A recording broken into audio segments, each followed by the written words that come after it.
This is going to be somewhat embarrassing, and I hope it picks up the sound real good. But as I was sitting here trying to clean up and organize this truck, um, I was watching a lot of people talk about Bill Burr's Saturday Night Live appearance. Now, of course, I saw it as soon as they uploaded it because I'm a huge Bill Burr fan, and I'm gonna call this video Patrice Would Be Proud. I should have probably combed or brushed my beard first. That's why I say this is embarrassing, but I gotta do this, and I gotta do it like now, because I know I'm finna get real busy soon here, and it's a good chance that I'm gonna forget all of this. It's pretty good chance that I'm gonna have to be real busy with other type of work soon. So I really want to get this off my chest. I wanted to make it when I first saw it. I wanted to make a video just saying thank you to Bill Burr for making that monologue and for taking that heat. Again, I think Patrice would be just as proud. Well, no, Patrice would be beaming. I think Patrice would be so proud of Bill Burr. You know he considers, if Bill Burr could somehow see this, you know he considers you like his little brother, man. And he took a lot of credit for your comedy. I know you didn't like that, you didn't appreciate that. But as an observer, Patrice had an effect on all of you dudes, especially Louis, all the best comedians. Bill Burr, Louis, Joe. Like, he wasn't that close with Joe, but, I think he affected Joe's comedy. But Joe's comedy is affected by everything. That dude taking so much stuff. But Bill Burr, man, thank you for saying the one thing that nobody else has said. And one reason I'm making this video is because I was watching one of the videos and I saw in the comments somebody said, this should have been said by a black comedian. And then somebody else put in the comments, black comedians have said this, yada, yada, yada. Then they named Chris Rock and they named Bernie Mac. Chris Rock was the most ridiculous name they had there. But they had Dave Chappelle and some other safe black comedian. And it's like, no, Bill Burr been doing edgy black comedy compared to Chris Rock, and like all them dudes know each other, man. Bill Burr's been doing comedy forever, man. But he's always been honest about race and just life, man. He's an honest dude, man. One of the reasons that I've always loved his comedy, man. Always, he's been a great comedian, man.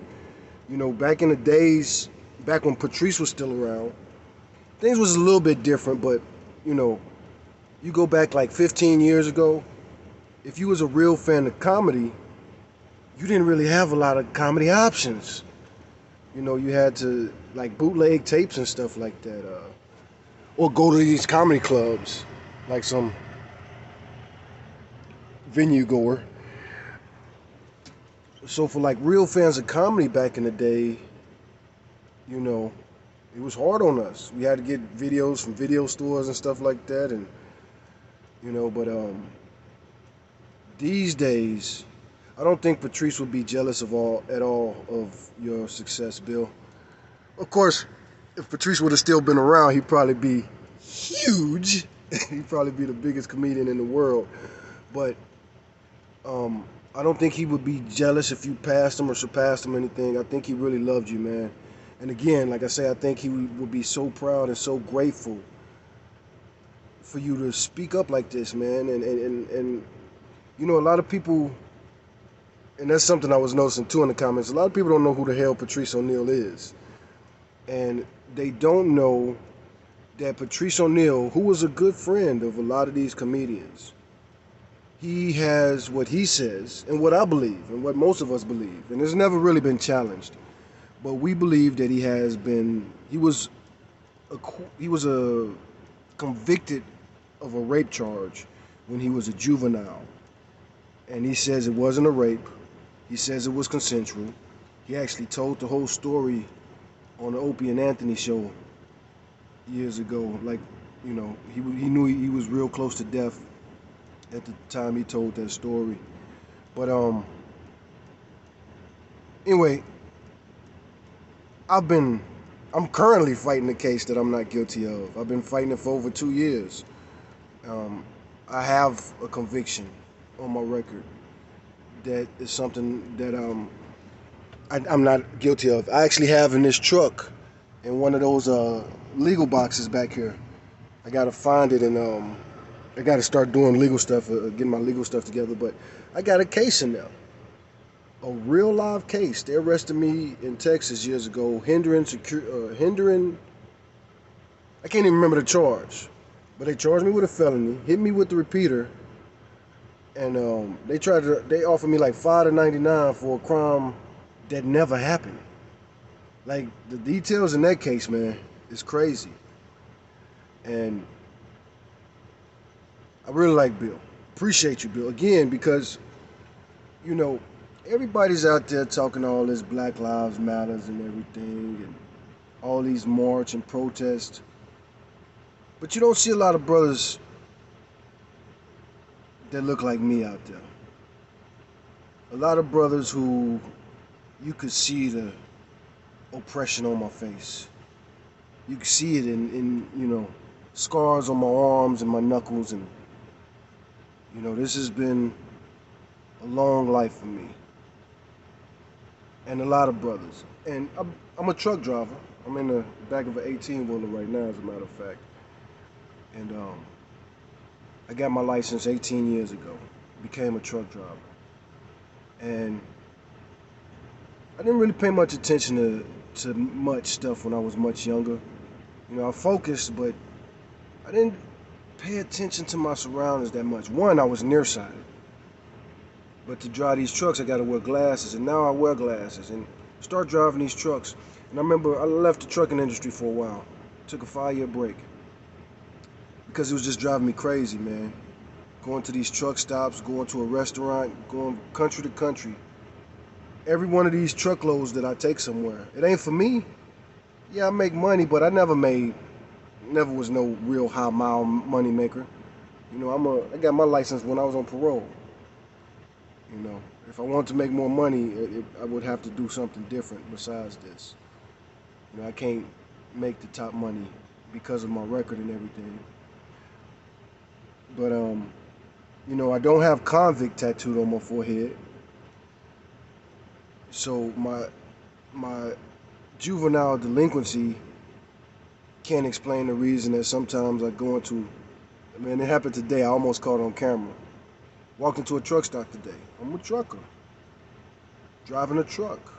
I dress like a trucker. I got this hat on today for special reasons, but I usually don't wear this hat. I usually don't wear no hat at all.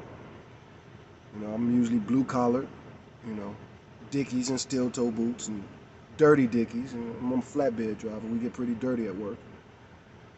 And walked into this truck stop, and the dude coming out the truck stop was another trucker. We was on the trucker side of the travel center. And we was on the trucker side of the travel center. And he comes out the door, and he was like paying attention to something. But anyway, he put his eyes on me, and he jumped back like that. Broad daylight, truck stop, another trucker gave me that reaction like, oh. And it don't happen all the time. It don't happen every day. Some days are just worse than others, where it's like stuff could happen and stuff can escalate, and I can react to it, get mad, and then it'll turn into an incident or an ordeal. But the point I'm going to this is, we're all self-centered people. We all live in our own little worlds. That's one reason that these women are having this backlash. The white women revolting against Bill Burr for the woke women He said the realest, wokest shit in that monologue. So why are the woke people mad at him? He said something again, like somebody put in that comment, why has no black comedian ever pointed that out? The whole fact that this Me Too movement thing is raging, and there's a hashtag believe all women. And we have a crazy history of women falsely accusing black men of rape, sexual advances, all kind of stuff, proven wrong. Dudes have been hung, murdered from trees. To this day, it is the year 2020. And I might be a little off when I say this, but I know the last time I checked the Innocence Project statistics, even though black men make up less than 5% of this population. And like I say, last time I checked, because this has been going on for years. The Innocence Project has been going for years. Cop Watch on Facebook, that Facebook group, they've been around for years.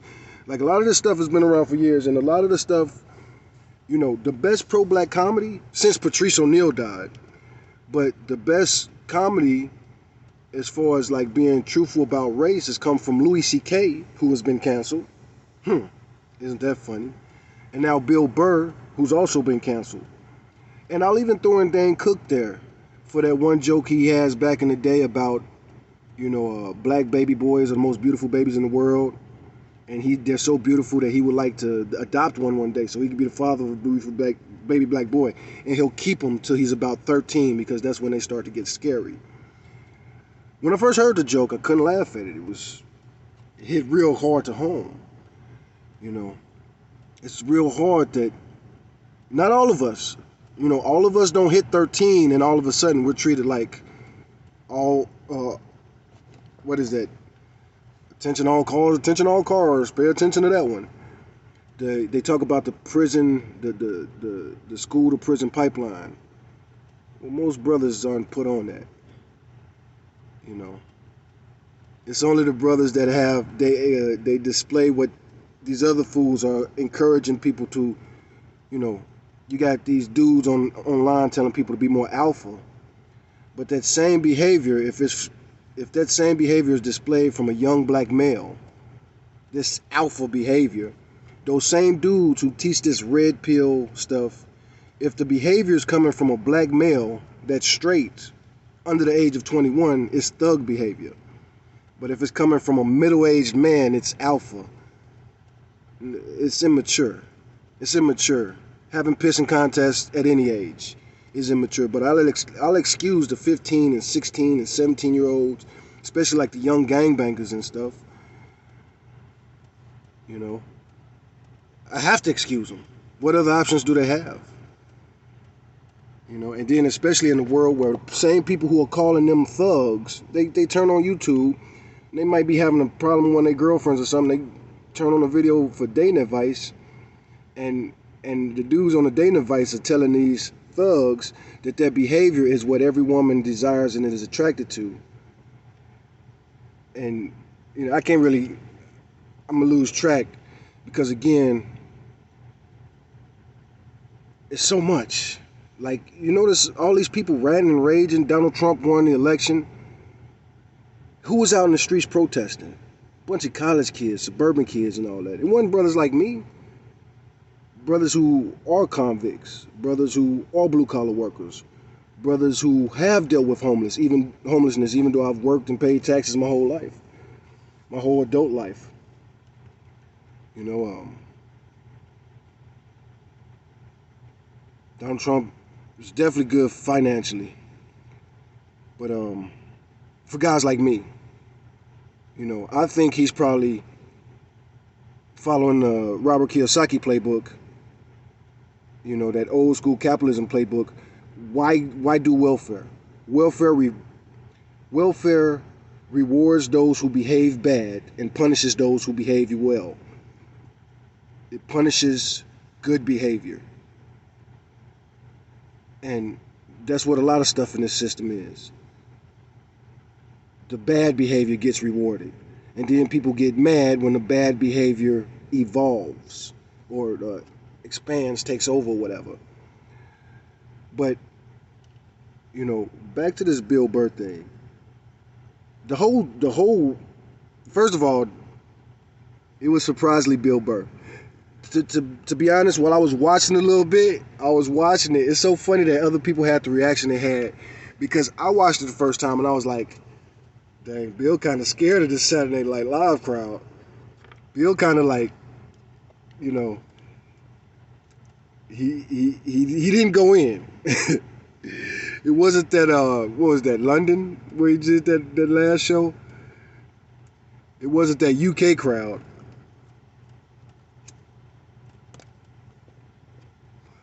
And he definitely he seemed very like on pins and needles, like apprehensive. But it was a great job, and again, I appreciate that, man. You know, and I hope more brothers make videos like this. We appreciate you, man. Just being real. You know, the election is coming up. You got two, you know, they say senior citizens. These dudes are like 10 years past being senior citizens. Two men over 70. Two men, I think both of them are close to 80, man, running for president against Kanye West. And Kanye West, such a weird, bizarre world. The black community is mad at Kanye West for running for president. And the way he did it too, like politically strategic. Because I watched this last interview with him and Joe Rogan. Damn, how am I getting sidetracked? It's not really sidetracked, it's related. But I watched that interview with Joe Rogan and Kanye. And I think Kanye like swagger jacked me. I'm probably the first black YouTuber ever. And I probably am the first black person to upload a video to YouTube. And YouTube was very different back then.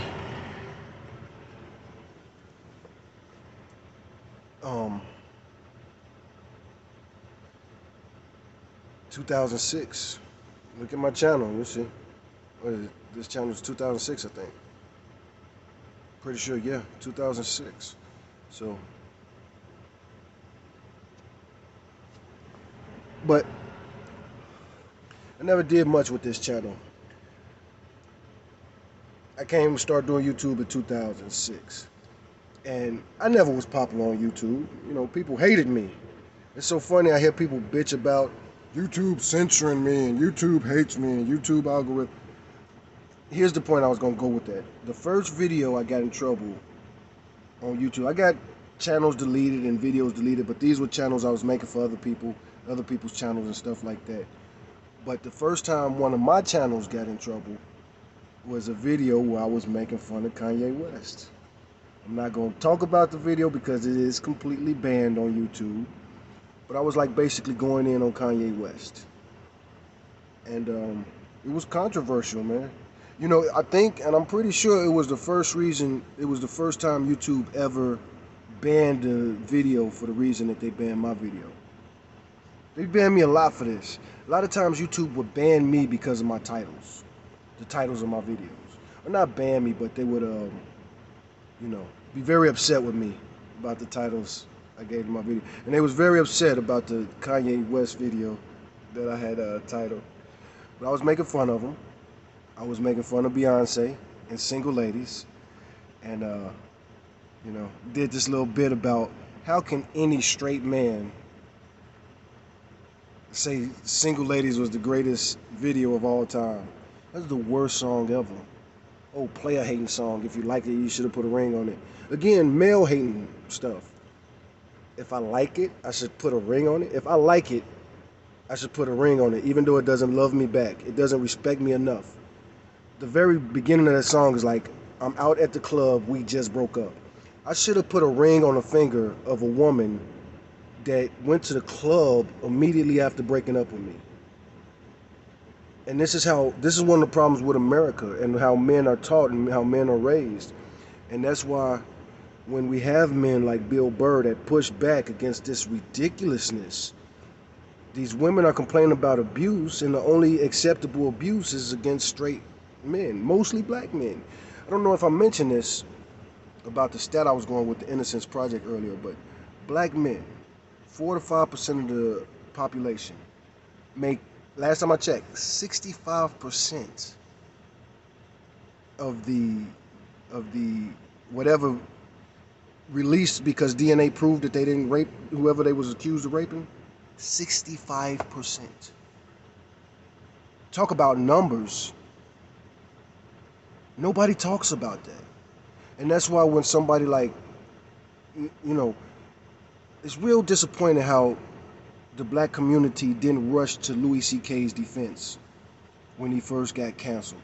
I do see more black people stepping up for Bill Burr, but this is a very specific time. And this is a very specific thing. Bill Burr went up there and he said things that, he spoke for the black community. Well, he spoke for a certain subject of the black community.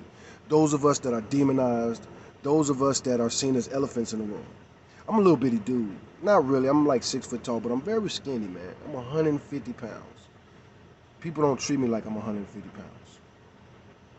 And it's like that old Dan Cook joke.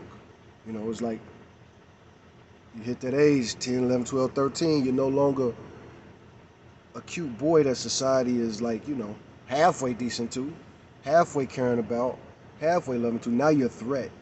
And if you get shot on the streets, it's one less nigga to worry about. That's a real life saying. That's rap songs made about that. Black dudes have made songs like that. And black dudes promote that mentality. And since I'm talking politics and everything, and I'm going to put this on my original YouTube channel, I might get in trouble for it, but I want to call out P. Diddy and Jay-Z. Tupac's ideological enemies when he was alive. What is going on? Both of these dudes are running around talking like they Tupac now. The dude that they hated when he was alive. The dude that they tried to take rap in completely opposite directions that he was trying to take it. Tupac, P. Diddy looked at Tupac and talked about Tupac and told the world Tupac was a race-baiting thug, a troublemaker when he was here. For talking about the same stuff back, it was worse back then. Race relations were worse back then in the 90s. The crack cocaine shit, that was crazy in the 90s. And Tupac was talking about back then, and look at how we was talking about rewarding bad behavior. Look at how they reward bad behavior. They didn't show Tupac 1 ounce of appreciation. All these liberal the Democrats they really came after Tupac. Like literally, the Democratic Party literally tried to get Tupac's music banned in America. I don't know if you guys know that. People don't talk about that though. The Democrats don't talk about this. And now people like Jay-Z dropping the album 444. All these people from New York said that Tupacalypse Now was his most garbage album. Jay-Z drops his version of Tupacalypse Now, and it's the greatest album ever made. Tupac did it back in 91. Now, I've always thought that was the most underrated and most slept on album ever made. That came out when I was like 12. And I bought it on pre-order. Anyway, I'm digressing. The point I'm making here is, Bill Burr has always been Bill Burr. Always been real about race and all this other type. And just real. He's real. Politics, he tries to keep it real. And he's an honest dude. But anyway, it's pissing me off, man. And y'all need to stop it. Because I'm not the only one that you're pissing off. Like I say, swagger jackers, like Puffy. These dudes, everybody swagger jacking Tupac. People that hated Tupac. People that tried to bury Tupac for that fake rape case. Yeah, and I'm going to say it all. I think Bill Cosby's innocent. I think Tupac is innocent. I think Mike Tyson is innocent. I think Patrice O'Neal was innocent. And now I've come to think Michael Jackson is innocent. I was one of those prejudiced dudes. Like, why would any male want to look feminine like that? I don't trust him. He's creepy. But then I watched that 4.5-hour documentary. 4.5 hours and not one shred of real evidence. over 4 hours, and the teasers, the ring he shows. This was my wedding ring that Michael Jackson gave me. Some little ring that looked like something my little broke ass would have gave a girl when I was like 20, you know? If I gave girls jewelry. But no, seriously, it's supposed to be Michael Jackson's wedding ring to the little boy. He wants to marry a little boy. He does a little marriage ceremony, and he gives him something that looks like a bubblegum ring, and the dude kept it. So, I'm going to wrap it up here. 30 minutes, man. You're doing God's work, bro, by telling the truth. Some people say God is love, and I think that's true, but in my opinion, God is the truth. God is always the truth. And you know it's the truth. The truth hurts sometimes. The truth feels good sometimes. Love feels good. But the truth is the truth, even when it hurts, even when it's bad. And it's always empowering. Even if it hurts you in the beginning when you first get it. Once you really wrap your mind around reality, you know. So, again, kudos to Bill Burr. Thank you for doing the delivery. You knew you was going to catch some heat. You could tell by the way you delivered it. You knew, even said in his bid, he was like, I'm going to probably get canceled for this. And they call themselves canceling him. Hey, stupids. When you cancel somebody whose material you already hate, when you cancel somebody you're not buying their stuff, you're giving them free advertising, stupid. We're going to cancel somebody and we don't like his comedy. You weren't buying his comedy in the first place. So yeah, again, ride this storm out, Bill. Same to you, Louis. I think that's why they went after Louis.